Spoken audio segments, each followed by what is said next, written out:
संक्रांतीपासून तब्येत एवढी बिघडली आहे ना त्या धावपळीत, बापरे काय बोलाय नको.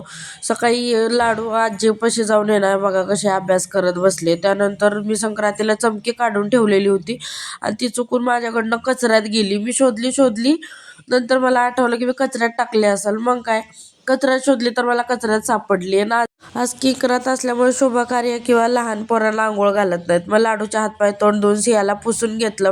खण विडा वगैरे जो काही घेतलेला होता तो तसाच ठेवलेला होता. मी काहीच काढलं नाही. दुसऱ्या दिवशी काढणार आहे.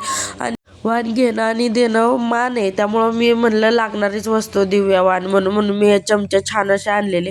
आणि काही दिवसांपूर्वी जशी माझी अवस्था झालेली म्हणजे लाईट कापलेली, तशी आज भोयांची कापलेली लाईट. आणि लाडूला गचाम कळत नाही अभ्यासाचं, तरी पण मॅडमांना अभ्यास करायचा होता. तर इथं बुवा आणि लाडूचा अभ्यास चालू होता. तर मला असं वाटतंय की आमची सिया रांगायच्या ऐवजी आता बसायला सुरुवात करणार आहे.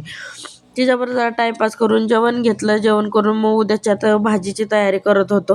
पण या दोघी बहिणींना बाबाचीच भांडी पाहिजे असते, त्यामुळे यांची भांडणं चाललेली. त्यानंतर नाईट क्रीम बनवून घेतली. चलो बाय, भेटू नेक्स्ट व्हिडिओ.